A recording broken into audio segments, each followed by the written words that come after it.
Work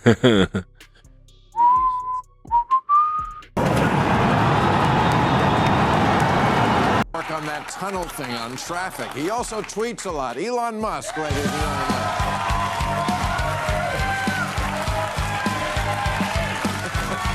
Ladies and gentlemen, please welcome to the stage, Mr. Elon Musk.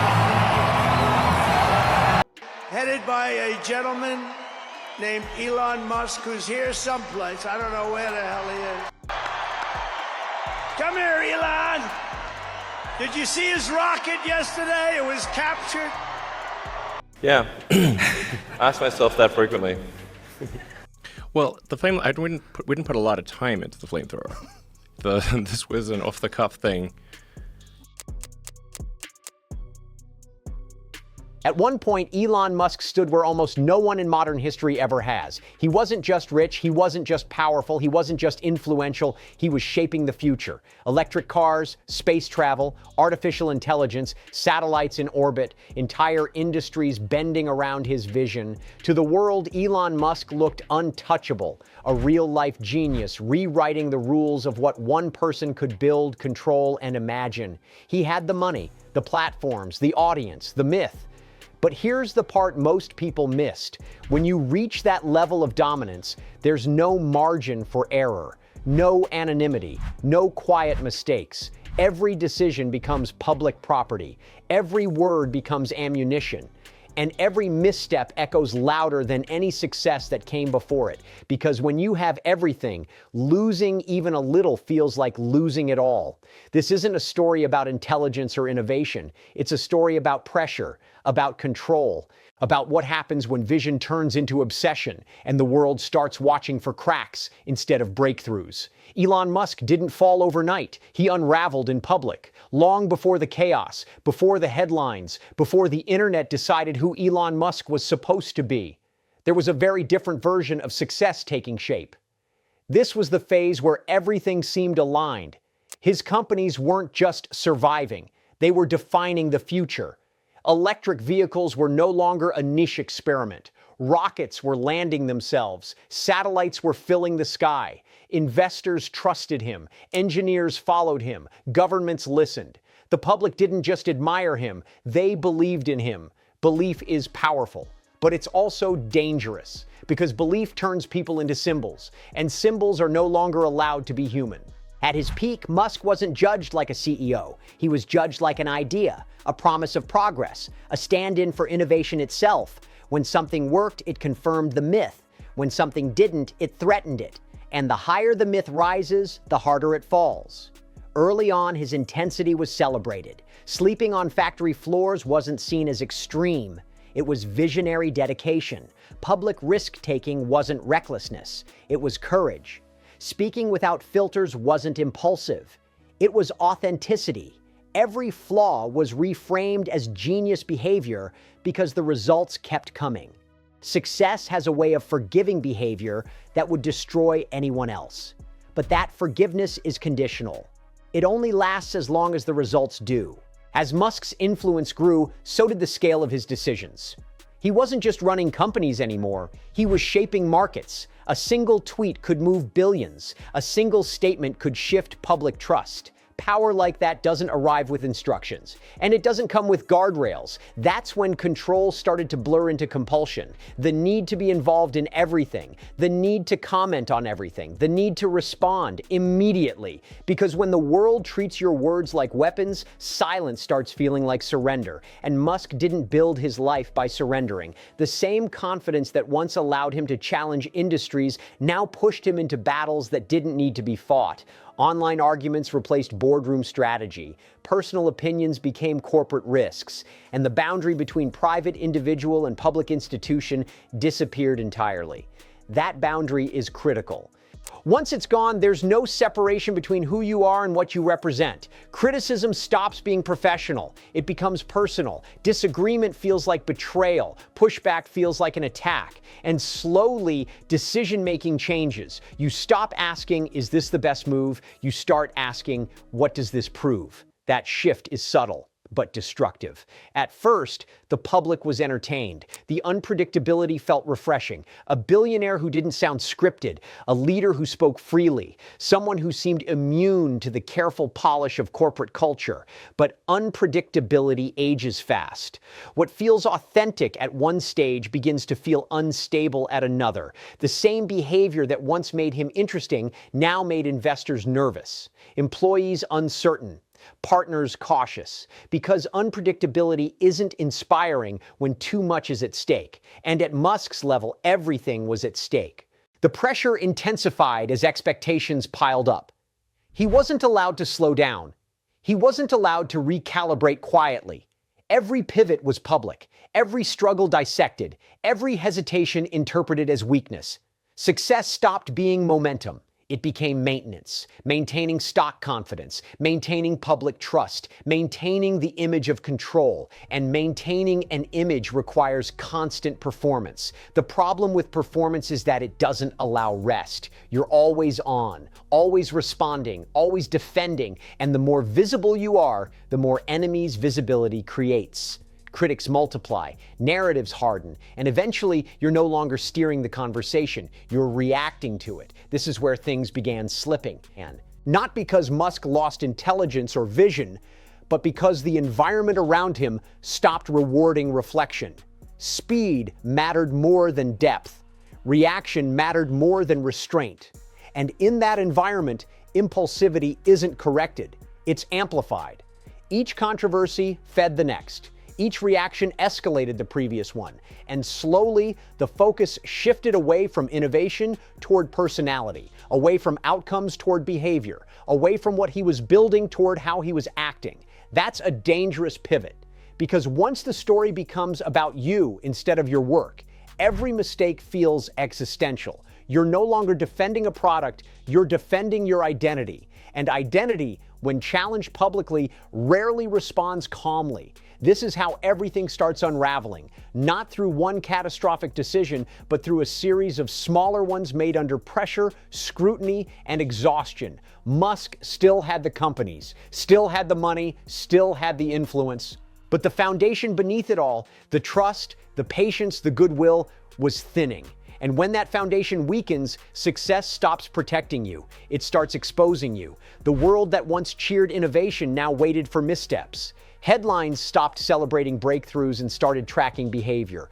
Allies became cautious. Critics became louder. And the myth that once lifted him higher now made every stumble more dramatic. Because falling from the top doesn't happen quietly. And this was only the beginning of that descent. The shift wasn't obvious at first. From a distance, everything still looked intact. The companies were operating. The headlines were constant. The influence was undeniable. But underneath the surface, something fundamental had changed. How Elon Musk related to power and how power responded to him. Because once you reach a certain level, power stops feeling like leverage and starts feeling like responsibility. And responsibility, when combined with ego and exhaustion, becomes volatile. Musk had always thrived on pressure. Deadlines, risk, impossible odds, those were familiar environments. What was new was total visibility. Every decision now played out in public, in real time, with millions watching, reacting, judging. There was no delay between impulse and consequence anymore, and that immediacy rewires behavior. Instead of pause, there was response. Instead of strategy, reaction. Instead of delegation, control. The more attention he attracted, the more he seemed to lean into it, as if engagement itself had become proof of relevance. Silence felt like weakness. Backtracking felt like defeat. Admitting uncertainty felt dangerous. So certainty became louder, even when it wasn't complete. This is where the illusion of control began to crack, because control isn't about being everywhere at once. It's about knowing when not to be. And Musk's presence, online, in controversies, in ideological battles, became constant, too constant. The line between leadership and provocation blurred. Tweets weren't just opinions anymore, they were signals. Markets reacted. Employees waited, critics watched, supporters defended, and every reaction fed the next cycle. It became a loop. Attention created reaction. Reaction created backlash. Backlash demanded response. And response, when it's nonstop, becomes compulsion. This is the moment many powerful people miss, when the environment rewards your loudest instincts instead of your best ones. When being heard starts to matter more than being right. When winning the moment overshadows protecting the long term. Musk wasn't losing influence. He was redistributing it. Away from engineering, away from vision, away from teams, and toward personality, toward spectacle, toward conflict. That's when the public tone shifted. The admiration didn't disappear, but it fractured. Some still saw a genius unfiltered by convention.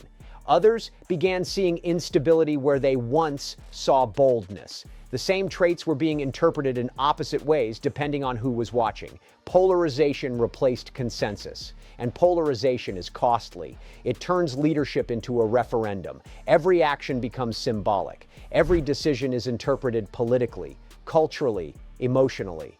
And suddenly you're no longer just building products. You're representing positions you may not have intended to defend. That weight accumulates. Internally, organizations feel it first. Teams don't know which voice to follow, the structured plan or the spontaneous statement. Leadership clarity erodes when direction changes publicly. Morale becomes fragile when unpredictability replaces consistency.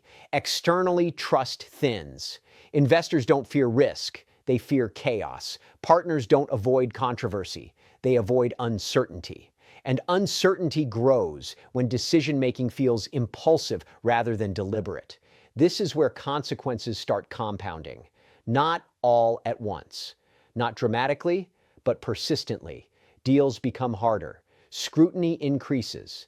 Mistakes get less forgiveness. The margin for error shrinks. Not because capability declined, but because patience did. And patience is the first thing success burns through.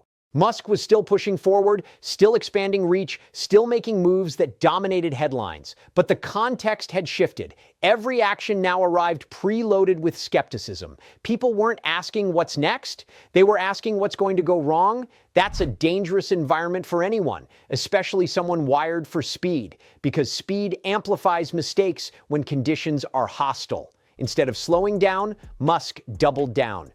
Control tightened. Messaging became sharper. Criticism was met head-on rather than absorbed. The posture shifted from builder to defender.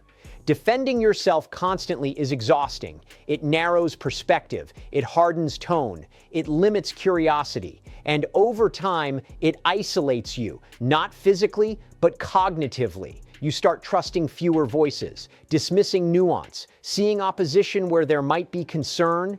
When the world feels like it's watching for you to fail, every challenge feels adversarial. That's when leadership becomes lonely. Not because no one is around, but because fewer people can speak freely. Power creates silence around it, and the louder the leader, the quieter the room becomes.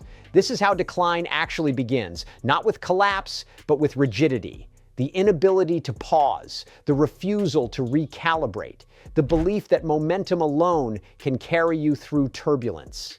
Musk hadn't lost everything yet, far from it, but the structure holding everything together was under strain. Trust was thinning, perception was shifting, and the narrative, once about innovation, was now about behavior. That's a critical turning point, because once the story changes, it's hard to steer it back. The world was no longer watching to be inspired. It was watching to see what would happen next. And that kind of attention doesn't build empires, it tests them. The breaking point in stories like this is rarely a single explosion. It's erosion, a gradual wearing down of credibility, patience, and margin for error. And by this stage, that erosion was no longer happening quietly. It was happening in public, with consequences that couldn't be undone by confidence alone. Because once perception turns, every action gets reinterpreted. Moves that once looked bold began to look reckless. Decisions that once felt visionary were now framed as impulsive. Even success, when it appeared, felt conditional, overshadowed by the question of sustainability. People weren't asking whether things were working. They were asking how long they could keep working like this. This is where power becomes paradoxical. The more of it you have, the fewer tools you're allowed to use. You can't experiment freely. You can't fail quietly. You can't explain yourself without it being dissected. And when you push against those limits, the system pushes back harder. Regulators took closer interest. Media scrutiny intensified. Internal tension surfaced. Not because everything was falling apart, but because the tolerance for volatility had disappeared. The environment had changed, and adaptation didn't come easily. What made it worse was timing. The world itself was more anxious. Markets were fragile. Trust in institutions was thinner. Public patience was low. In that climate, unpredictability wasn't exciting. It was threatening. And leadership that thrived on disruption suddenly felt out of sync with the moment. This is the danger of mistaking momentum for immunity. Past wins can convince you that you'll always land on your feet, that the system will bend the way it always has, that criticism will pass like it always has. But systems evolve. Context shifts, and strategies that worked under one set of conditions can backfire under another. The response needed was restraint. What emerged instead was escalation. Each controversy demanded a response. Each response generated more attention. Each cycle made stepping back feel more difficult. Silence now looked like defeat. Compromise looked like weakness. And once you internalize that logic, you stop looking for exits. You look for ways to win the next round. But you can't win against entropy. The cost began showing up in places that don't make headlines. Decision fatigue, shortened tempers, narrowed focus. When everything feels urgent, nothing gets the depth it deserves. Long-term vision gets sacrificed to short-term control. And control, when overextended, collapses. People around him adjusted their behavior. Some disengaged, some complied, some left. What remained was a tighter circle with less friction, and less friction means fewer warnings, fewer pauses, fewer moments of maybe not. That's when mistakes accelerate, not because intelligence disappears, but because feedback does. The public saw confidence. What they didn't see was compression, the psychological pressure of being everywhere at once, of carrying too many battles simultaneously. Building is already hard. Defending while building is harder. Defending while building under a microscope is nearly impossible. Something had to give, and slowly it did. Not as a collapse, but as fragmentation. The vision felt scattered, focus diluted. The signal drowned out by noise. Success was still present, but coherence wasn't. And coherence is what turns power into progress. Without it, everything becomes reactive. The narrative hardened. Instead of innovator pushing boundaries, the frame became figure testing limits. That's a subtle but devastating shift. One invites curiosity, the other invites policing. Once that line is crossed, every action is evaluated for risk, not potential, and risk aversion spreads fast. Partners hesitate, institutions distance themselves, support becomes conditional, not because belief disappears, but because confidence requires predictability, and predictability was gone. This is where losing it all doesn't mean bankruptcy or exile. It means losing alignment. Alignment between intention and impact, between authority and trust, between vision and execution. You can still have money without alignment. You can still have platforms without alignment. You can still have influence without alignment. But without alignment, everything feels unstable. And instability is the one thing markets, systems, and people refuse to tolerate for long. The irony is painful. The very traits that built the empire, speed, defiance, intensity, were now undermining it. Not because they were wrong in themselves, but because they were no longer matched to the moment. That's the lesson powerful people learn last. Timing matters as much as talent. Restraint matters as much as courage, and knowing when to pull back matters as much as knowing how to push forward. By this stage, the public wasn't asking whether he could build great things anymore. They were asking whether he could stop long enough to protect them. And that question lingered, unanswered, because answering it would require something success had trained him not to do: slow down. And for someone who built everything by moving faster than everyone else, slowing down felt like the most dangerous move of all. There's a strange moment that arrives when power no longer feels like expansion, but exposure. When everything you built is still standing, yet nothing feels secure. Not because it's gone, but because it could go at any time. That's where Elon Musk ultimately found himself. Not ruined, not erased, but no longer protected by momentum. For years, success functioned as armor. Wins absorbed criticism. Innovation justified excess. Results excused behavior. As long as the breakthroughs kept coming, the system bent around him. Markets forgave volatility. Audiences tolerated unpredictability. Institutions hesitated to intervene. But success doesn't grant permanent immunity. It only delays accountability. Eventually, the cost of constant friction began outweighing the benefit of brilliance. The conversation stopped being about what he was building and became about what he was breaking. Confidence turned into controversy. Presence turned into pressure. And the attention that once amplified vision now magnified risk. This is what losing it all actually looks like at the highest levels. It isn't poverty, it isn't obscurity, it's instability. When trust thins, power becomes fragile. When credibility fractures, influence turns conditional. You can still own platforms, companies, and wealth, but you no longer control the environment they operate in. And that's when every move feels like it could be the wrong one. The irony is sharp. The same traits that built his rise, speed, defiance, relentlessness, now demanded correction. Not because they were wrong, but because they were no longer sufficient. Scale changes the rules. What works in disruption doesn't always work in stewardship. At some point, leadership stops being about breaking systems and starts being about sustaining them.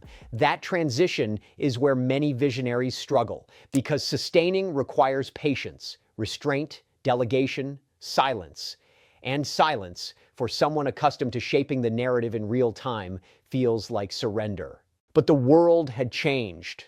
The tolerance for volatility had narrowed. The appetite for spectacle had cooled. Institutions hardened. Audiences polarized. The environment no longer rewarded impulsive dominance. It punished it. This wasn't a fall from grace. It was a collision with limits. Limits of attention. Limits of credibility. Limits of control. The truth is, Musk didn't lose everything at once. He lost leverage. He lost margin. He lost the benefit of the doubt. The most valuable currency of all. And once that's gone, every decision becomes heavier, every risk more expensive. You start playing defense.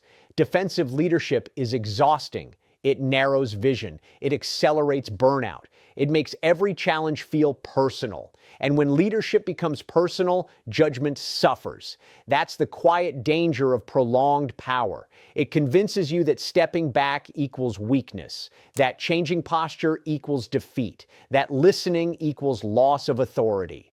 But authority doesn't disappear when you pause. It erodes when you don't. The deeper lesson in this story isn't about money or fame or even influence. It's about alignment. About the moment when personal impulse drifts away from institutional responsibility. When the leader's needs no longer match the system's needs. At that point, something has to change. Either the leader adapts or the environment forces adaptation. And forced adaptation is rarely gentle. Elon Musk still has assets, companies, and a global presence. But the myth, the idea that he could operate without consequence, without restraint, without recalibration, that myth didn't survive. And myths are powerful. They shape how people react to you before you even speak. Losing a myth feels like losing everything, especially when the myth has been doing so much of the work. What remains after that loss is reality. Reality demands discipline over impulse, structure over speed, depth over noise. Whether that recalibration happens publicly or privately doesn't change the underlying truth. Success eventually demands a different version of you than the one that achieved it. And that's the hardest price to pay, because you don't get to decide when the world needs you to change. The world decides for you. This isn't a story about a villain or a hero. It's a story about scale, about what happens when personal style collides with institutional gravity, about how dominance, left unchecked, creates its own resistance, and about how having everything can still leave you one decision away from losing what matters most. The lesson is uncomfortable, but necessary. Success isn't just about getting to the top. It's about staying there without becoming the risk. And if you want more deep psychological breakdowns of power, ambition, and what success really costs, subscribe to the channel, like the video, and turn on notifications. Because the stories behind influence often matter more than the influence itself.